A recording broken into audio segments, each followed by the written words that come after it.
Good evening, afternoon, or morning, accountability crew.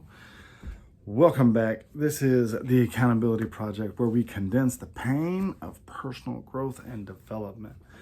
So today got away from me. It was the end of the month. I had a lot going on. Hit all of my goals this month.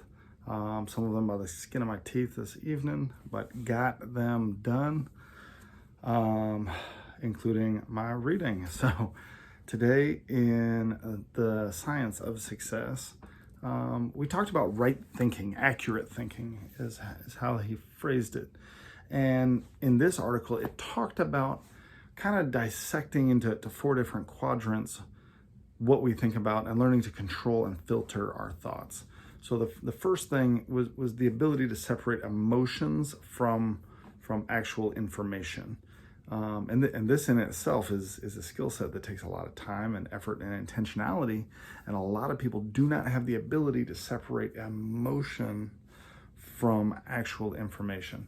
And then two, even once you break it into information, is being able to separate what moves you forward and what does not move you forward. Now, notice I didn't say what information is true and which information is not true, but what information moves you forward and what information doesn't. Now, obviously, you want true information that moves you forward, but even if it's true information, if it's not moving you forward, you're wasting time, energy, and space focusing on it. For instance, if I was building a business and someone came to me and said the distance to the moon is 200,000 miles,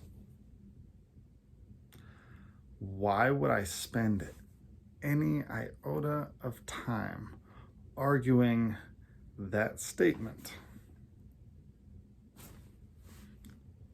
Whether they're right or wrong, it does not affect me building my business, unless I'm Elon Musk and I'm building a spaceship to get there, right? Unless my vision, my goal is space travel, then that would matter. But with what I'm doing right now, that does not matter. For instance, as much as I believe in the causes of a lot of people, and I want to have the money to bless a lot of organizations and nonprofits that are doing amazing things. What happens in California, right, wrong, or indifferent, is not going to affect my life in a way that is going to detract from me getting something done. Knowing what's going on in California isn't going to help me move forward. Knowing what's happening in Virginia, knowing where they are in the legalize it, don't legalize it process, regardless of the outcome of that process, none of that information is going to move me forward. So I should not be thinking about it. I should not be giving energy to it. I should not care about it, because I know that my ultimate goal, passion, vision, purpose in life is something that I can do, something I can affect. Only I can be the husband to my wife. Only I can be the father to my children. And anyone can participate in protests or in civil disobedience or in lobbying politicians to make something legal or make something illegal. None of that is going to affect my vision and where I'm going in life. And so that's why I think this chapter is so important. The ability to not just separate the emotion from the information, but to separate the information that doesn't have value, it does not add value to you. We need to push that to the wayside.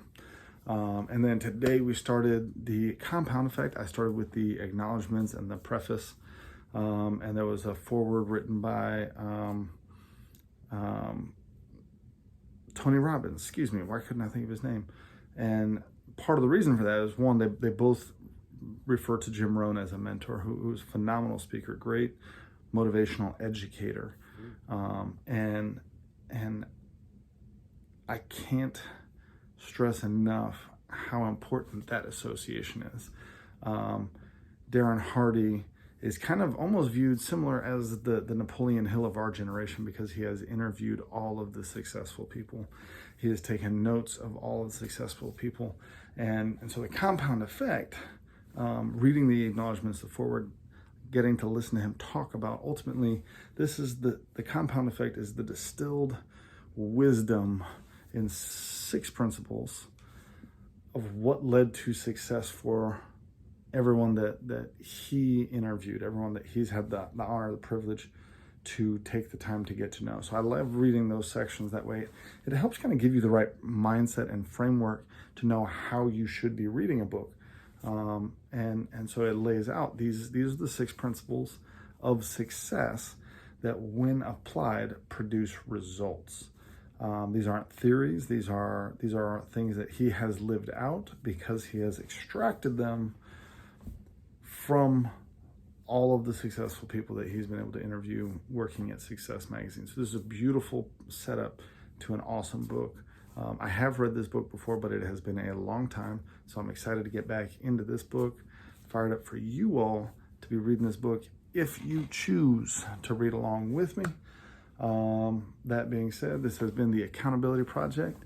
I will see you on the run tomorrow. Condense the pain. Let's get it. Bloop.